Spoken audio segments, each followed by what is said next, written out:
There's a job for someone to do. Everyone expected someone to do the job, but no one did the job. Everyone blames someone for not doing the job. Meanwhile, anyone could have done the job. How does that concern you, you would ask? It has become imperative for everyone to participate in the political journey of our nation, Nigeria, to avoid the blame game.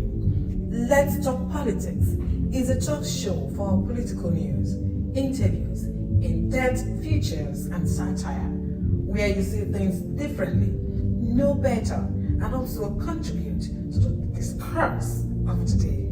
We ask questions that go beyond just talking points. We press the aspirants of details of what they plan to do differently and how.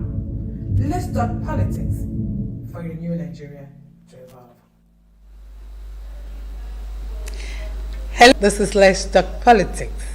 It's been a while. How was your day?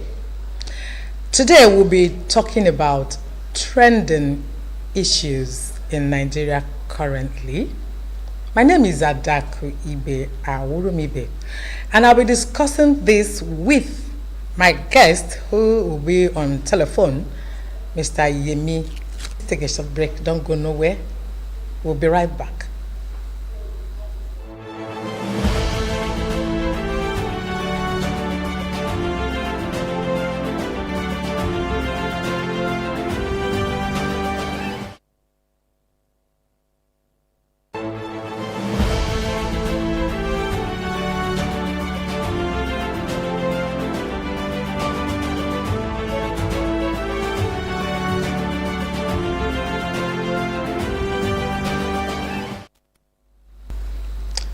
You're welcome back. Thanks for joining in once again. My name is Adaku Ibe Awurumibe.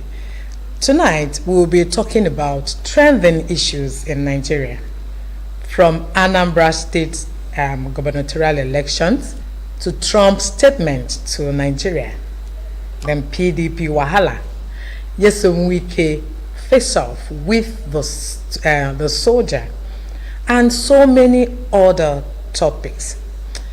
To discuss this with me tonight is Mr. Yemi. He will be with us on telephone.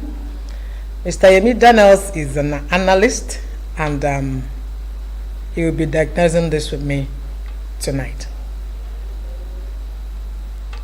Let's just give him a call and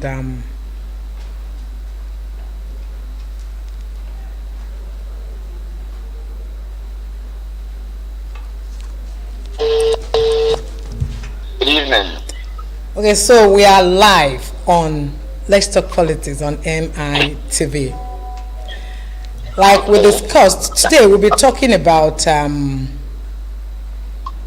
state of the nation, looking at Anambra State election, Trump's statement to Nigeria, PDP crisis, and so many other things going on in PDP. Nyesom Wike's face-off with the soldier on Tuesday. Then we'll be talking about several other things that have been going on in the last few days.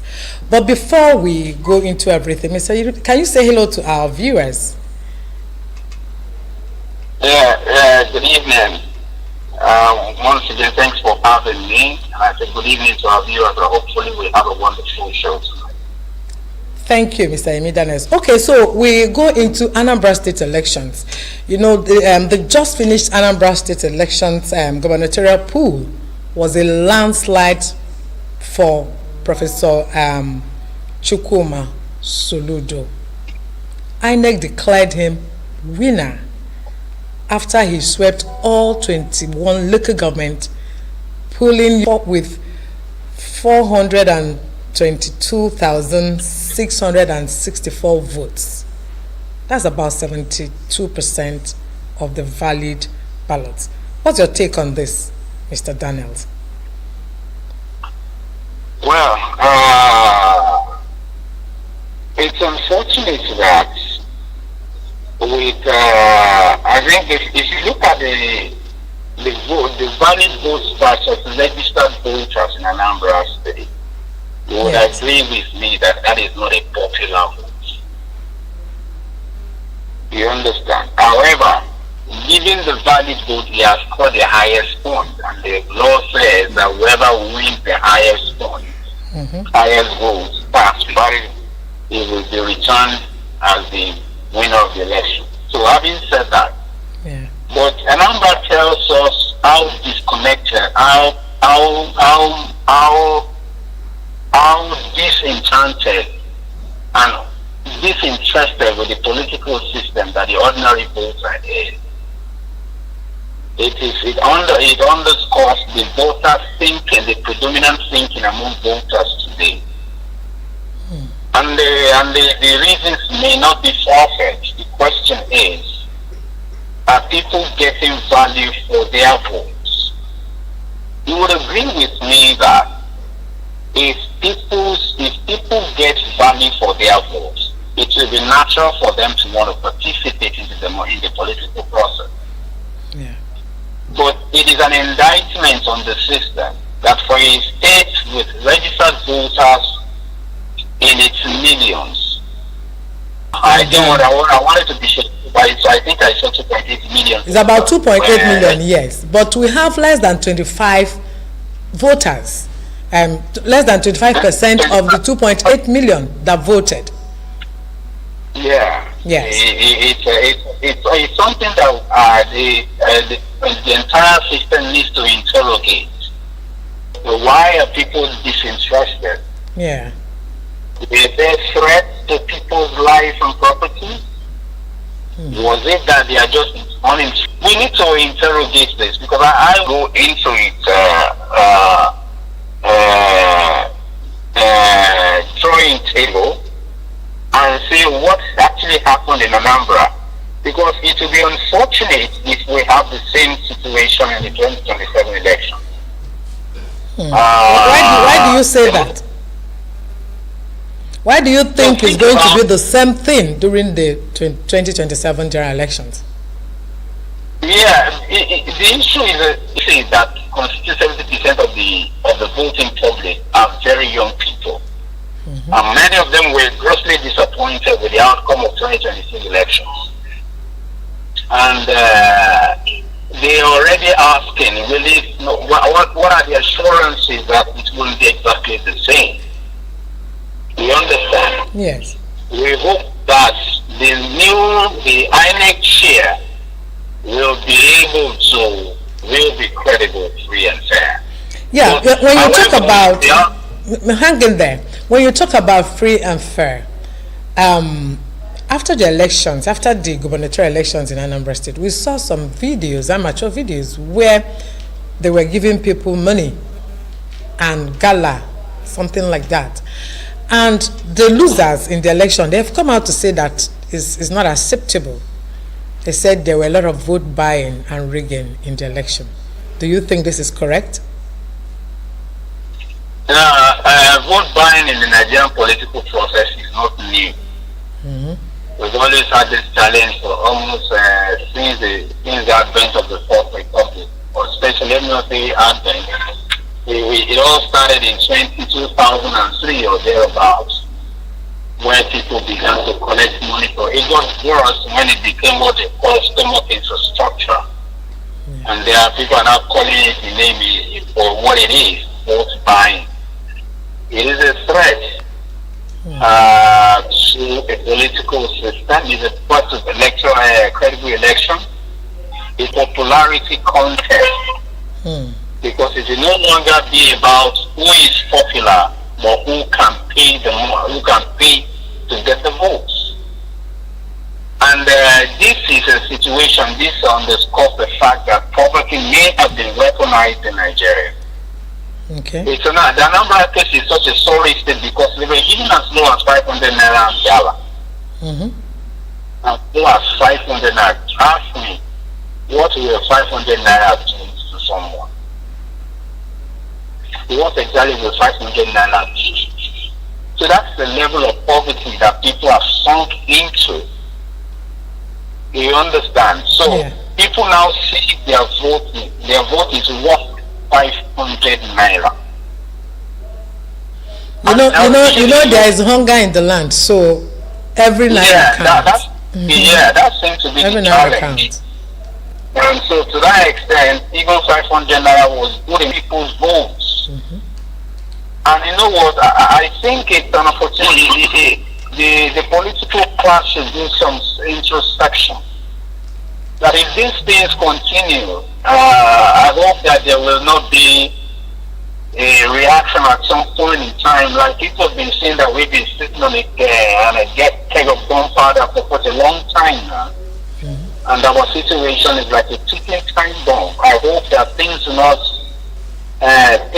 get out of hand, because you know it will come from 500 and probably come to 200 now. Yeah. You understand? And at some point in time, people will no longer be able to take it.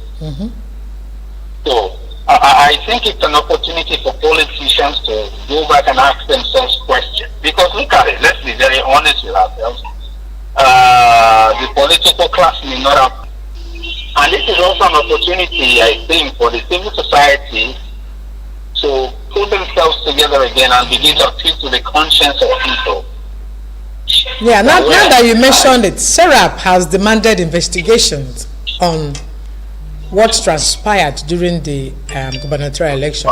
But INEC and security agencies have said that, you know, everything went very well. The elections, you know, were free and fair, and people came out in their number, vote according to who they wanted to vote. So what do you have to tell INEC and the security agents? Because with the videos that, you know, made rounds during and after the elections, we saw a lot of vote buying. We saw a lot of people being given money and told what to do.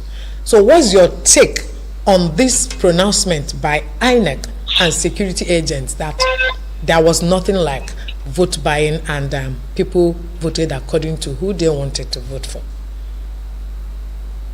Now, if INEC says there was nothing like vote buying, the question we should ask ourselves is, did INEC launch an investigation into the process before they came out with a statement that there was the even when the evidence was glaring, they still denied there was nothing like vote buying. So what else do you want people to do? If INEC denies that there was vote buying, which has been proven beyond reasonable doubt, given the videos that circulated on social media, it simply says one thing, that INEC might as well be complicit. You understand? Yeah. It also says that the evaluation parameter of INEC is narrow and parochial, because ordinarily the exercise of franchise is based on people's conviction. If that conviction can be bought with money, it has become an inducement. It puts a question mark on the credibility of the process. Because it will seem that people voted as they were induced, and which is no longer a thing of choice. So the question is, what are the evaluation parameters of INEC? Do you understand? Yes. And there's also, 45,000 police officers were deployed to Anambra for the Anambra elections. What were 45,000 police officers doing vote buying if they were not complicit? Most of the videos that, you know, made rounds, you will see some officers there while they were doing the things and they were not talking. They were part of the process of buying. So what does that tell Nigerians and the government? It tells Nigerians that the establishment seems to be complicit in the Sharia and on the Shariat. Okay, so what do you think the government should do to stop this forthwith?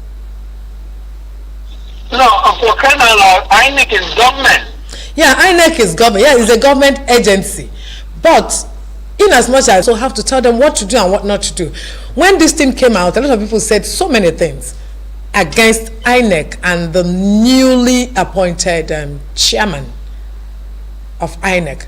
So, because this is just like an acid test for what is going to happen in 2027, like you said, what do you advise the government to do concerning kind of vote buying or this kind of elections going forward, to avoid vote buying or anything that will jeopardize people voting free and fair during the elections?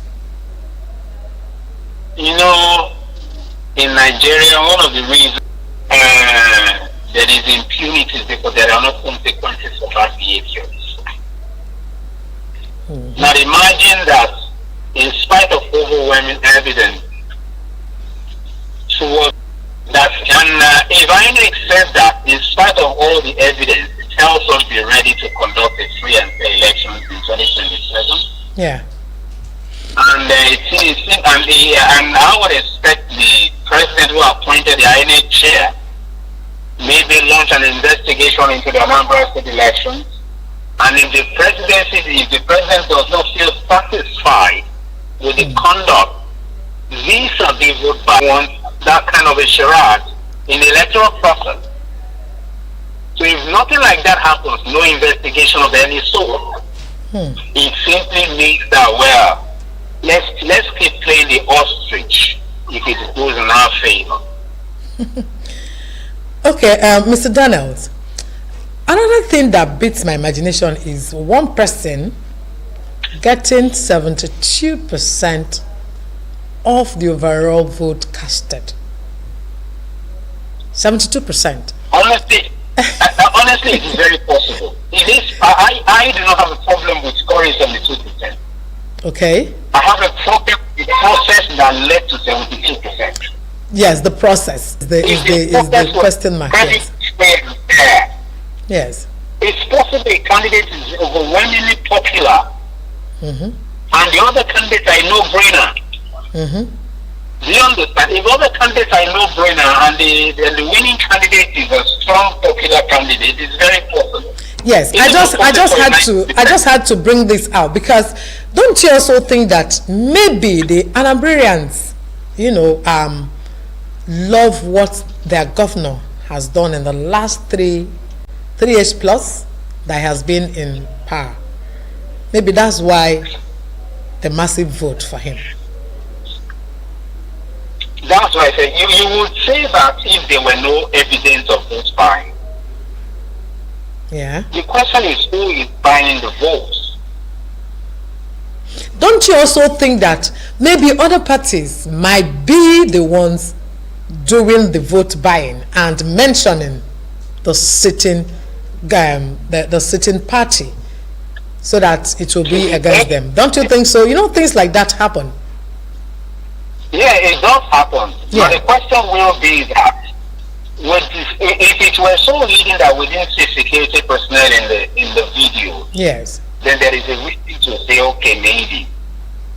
Don't forget that usually the governor is the chief security officer of a state, and all police officers working at the time will may likely pander to the governor's whims and caprices, being the chief security officer of the state.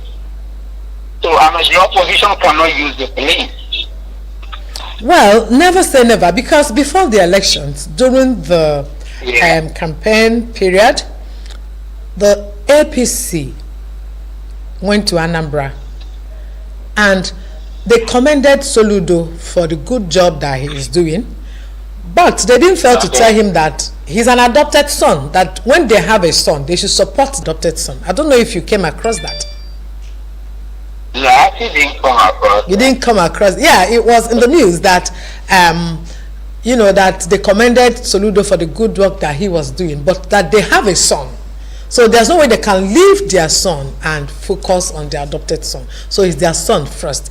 And going by the antecedents, you know what happens during elections everywhere in Nigeria. I don't have to Anambra State election. Let's go straight to the PDP wahala. I call it PDP problem to the other. What do you think? Do you think PDP deserve what they are getting, or do you think that somebody should let somebody out of PDP? Did you get what I said? I did get what you said. It will seem that PDP is having a problem putting its acts together, not recovered from 2022 National Convention that laid off former President in the party. That's one major problem that the PDP has not been able to deal with. But I'm also surprised that somebody is overtly party offensive, and the PDP doesn't have the. I wonder why there can be no disciplinary measures against that party or against that individual. Do you think this is karma? Do you think this is karma for PDP? In some quarters, they said, during the 2023 election, parties zoned. They have zoning for different people. Presidential candidates will come from either east, west, north, and south, and blah blah blah. But PDP defied those zoning they liked. Yeah. Do you think it is what is affecting them?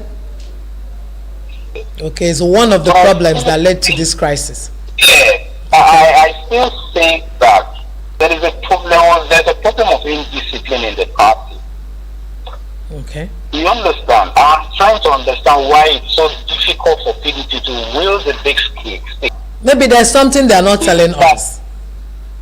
I don't think to understand it. Yes, I do recognize that between 2015 and 2023, yes, it was a major financier of the party.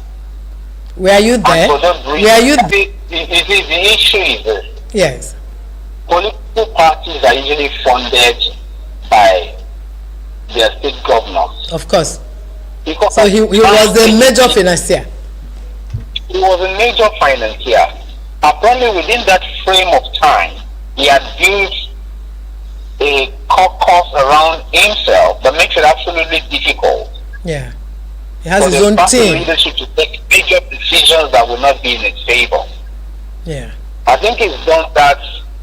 And that's the reason that ratio is so high and so much and even disgusting. You understand?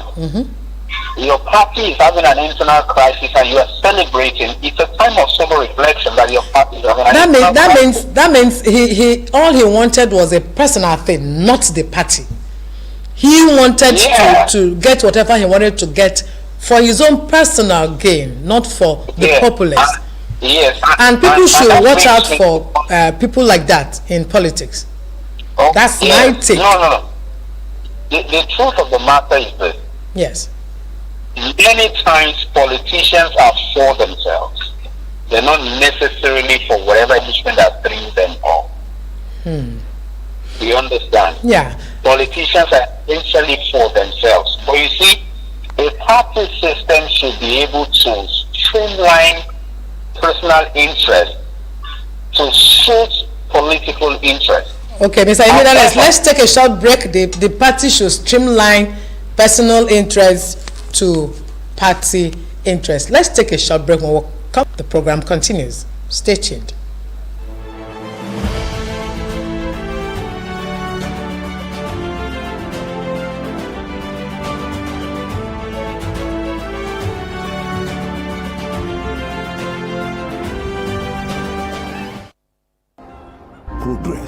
Progress no dey happen just like that.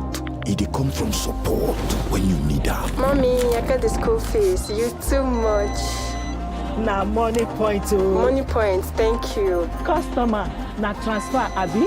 Confirm. Progress na peace of mind when you know say payment go land as Sure Banker.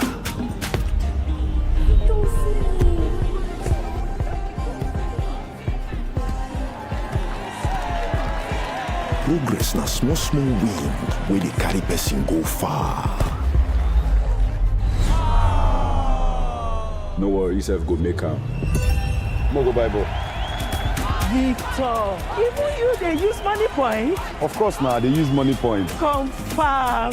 Money Point, made for your progress.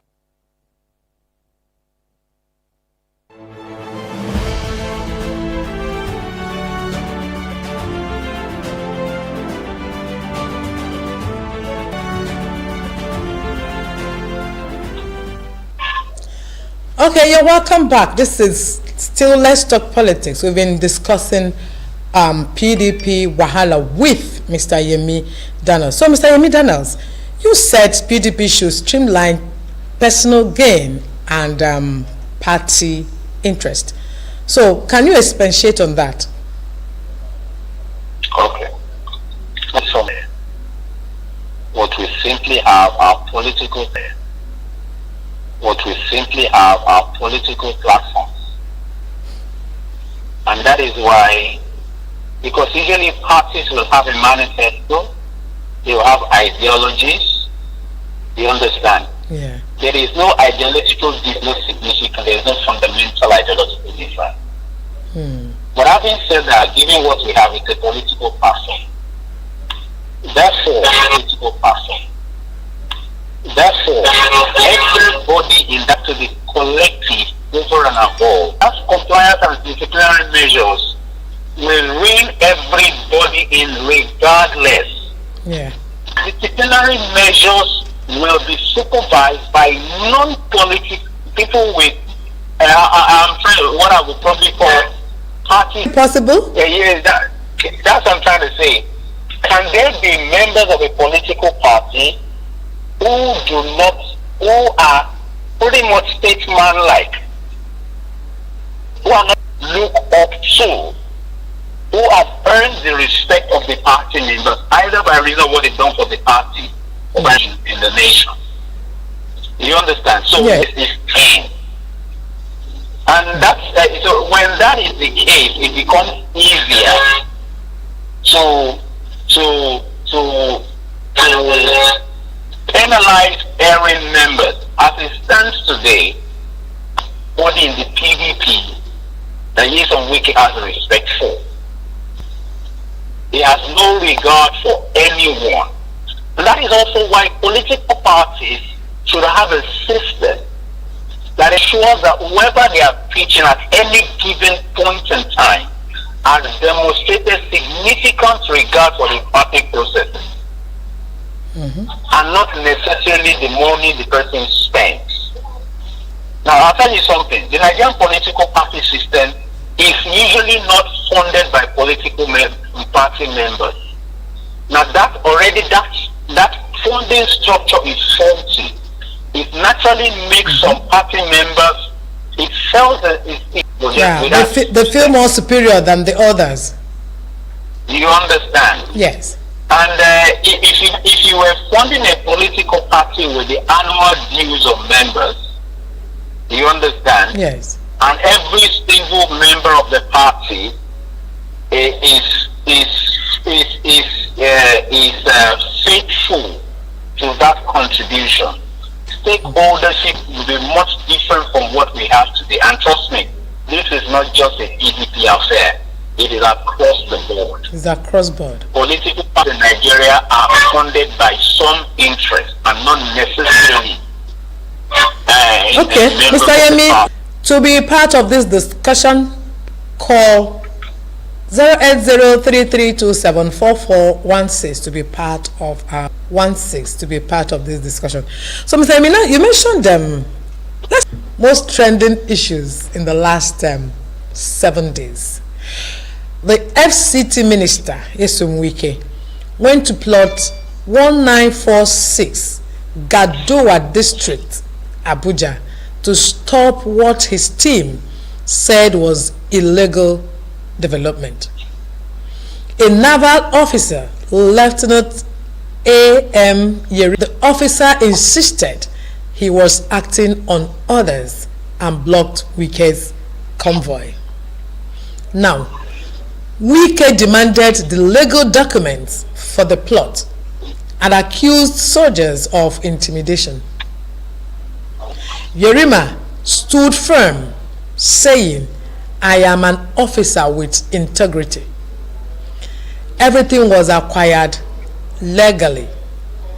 The exchange got heated, with Wike calling the officer and Yerima retorting, "I won't shut up. I am not a fool. I have integrity." So, in a situation like this, what do we tell our political leaders, our political appointees, our soldiers, our security, or on different levels? So what do we tell them concerning what transpired on Tuesday? Mr. Yemi. Well, thank you very much. I will say that what transpired on Tuesday was a show of shame. It's a reflection of how divided, how much we do not have respect constituted authority. Now, you said show of shame on whose part? The lieutenant or the FCT minister? I think it's on both ways. It's on both. It's both ways. But I think it tilts more to the FCT minister. Yes. The gentleman is acting on orders. Okay. As a soldier that he is. Yes. If you understand the chain of command in the military. Yes. When your boss gives you instruction, you execute that instruction. Obey the last order. That of your superior. Yes. Regardless of whatever confrontation you are facing. And that's why they would rather die than not execute the orders of the superior. Yeah. Now, that is first and foremost, should the minister have gone there? Why was the minister there? It was the minister's opposition himself. There was a resistance in a country of law and order. What you would expect is a distinguished, it's supposed to be an honorable minister, mind you. Yes. It's called honorable minister. Yes, honorable minister. The federal minister diminished that office. I feel it diminished that office. All he needed to do was, if he had doubted what if he has told him that there were people at the structure and he wanted to see for himself, he simply had gone there, seen for himself, maybe all he needed to do was to put the court order there and walked away. And on the day of demolition, they will see which army general will now say the court order is not valid if he has not gone to set aside the court order. So I feel that the honorable minister acted dishonorably, and I really will not blame that officer. To be very honest with you, I cannot blame the officer. And of course, you know that UK has a reputation for insulting people, and so the officer wouldn't take that insult from anybody, not even a wiki. Even if you watch the video on the screen right now, you see that the officer was very calm. He was very calm. And Wiki was everywhere. Talking to him anyhow and all that. You know, like you said, it was very dishonorable as a minister of the Republic. You know.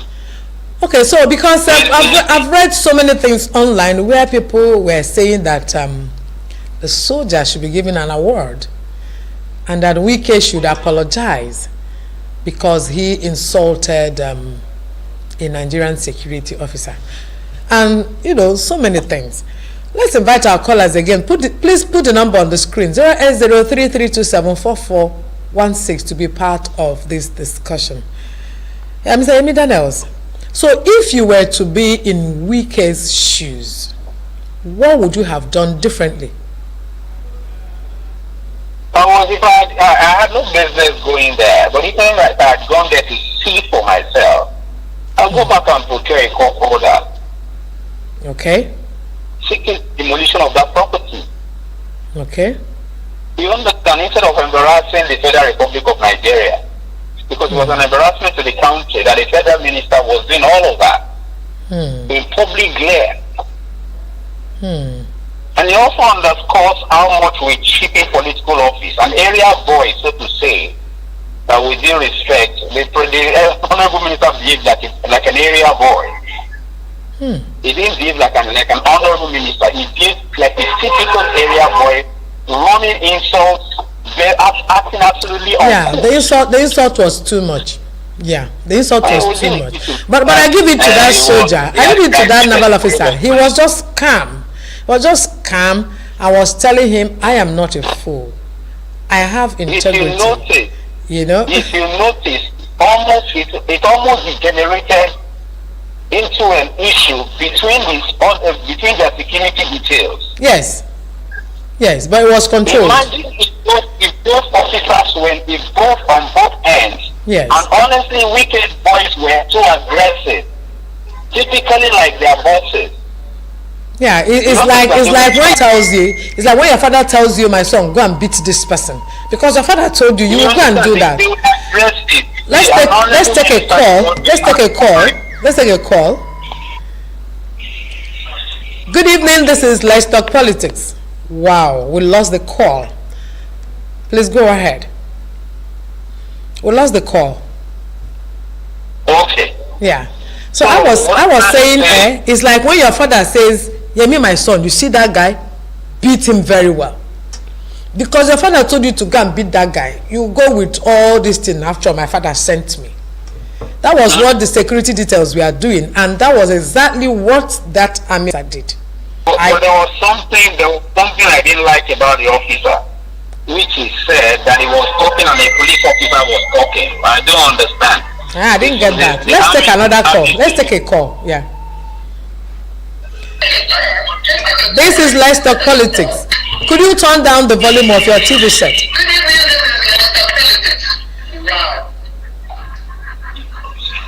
Could you turn down the volume of your TV set? Thank you. What's your name? Good evening. What's your name and where are you calling from?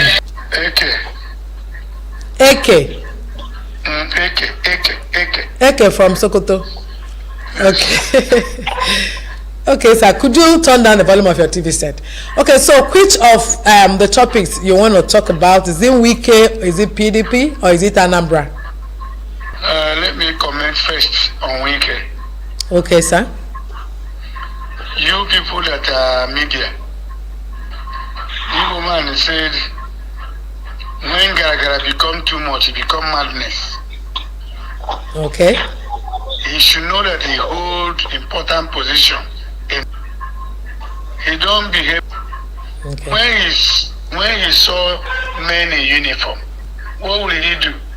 Who send you? And they said this is the person who sent us. Yeah. What will happen?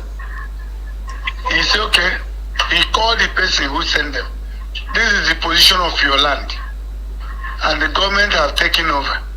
Not even with the messenger. Look at how he finishes a young boy. People must understand that Anambra is not voting, they are not voting Chukuma Soludo. They are not voting of that very party.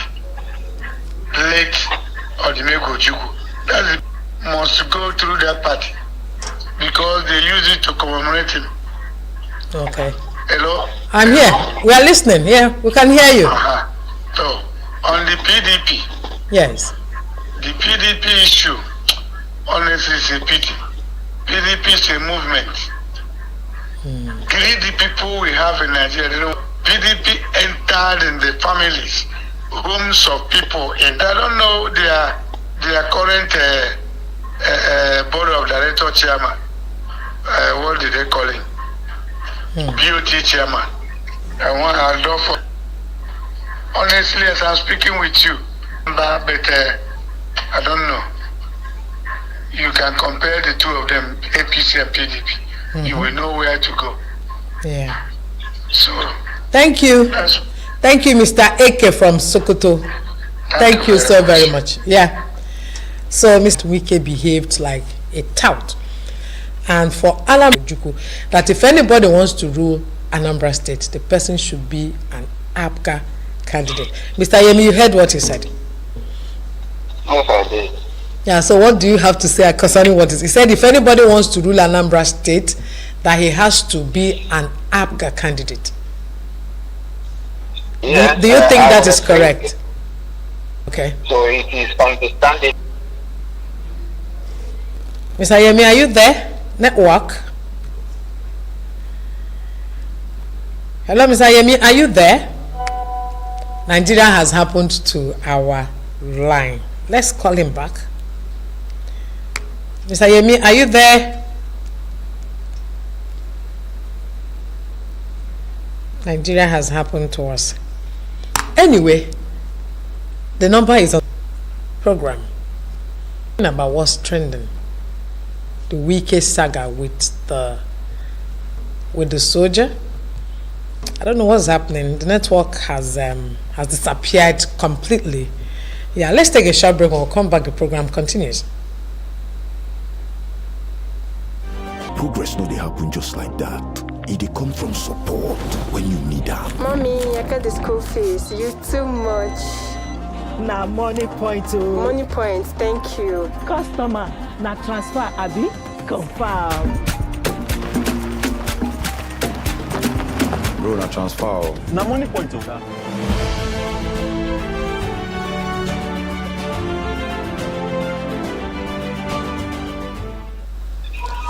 We're sorry for that hitch. Is network. So like I said earlier, Mr. Yemi, just hold on. Let's take this call. Okay.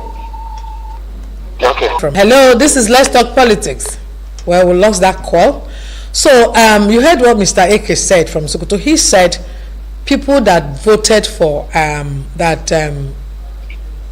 that voted for Apga did not vote for Soludo, but they voted for the founder of the Melgu Ojukwu. That mostly the late Dim Ojukwu was a larger than life personality, and of course he still has strong grit. His personality still looms large in the Apga party, and of course among Anambrarians. Okay. But I also want to believe that I've mobilized for him. Okay, let's take this call. Let's take this call. This is Let's Talk Politics. What's your name and where are you calling from?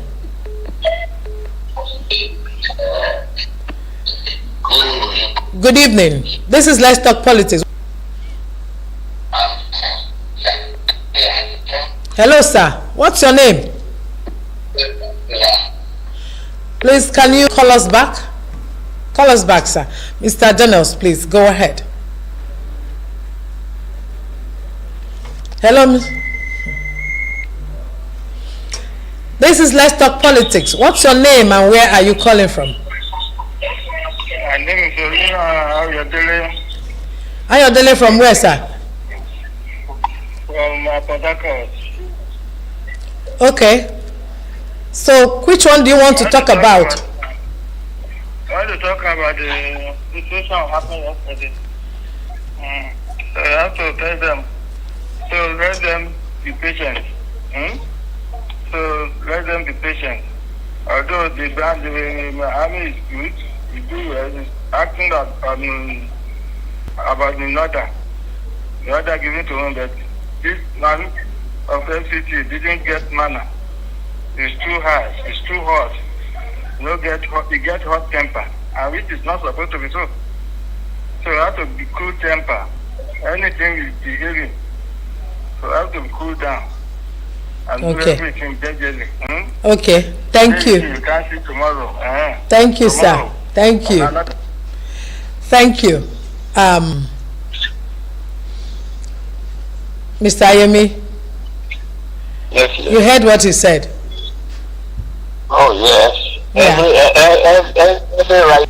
And the Minister of FCT overshot his boundaries. Yeah. Overshot his boundaries. He went way beyond decorum. That is expected of that exalted office. The person, whether it was a security officer or not. Anchor here, because time is not our friend. What's your last word to our viewers tonight?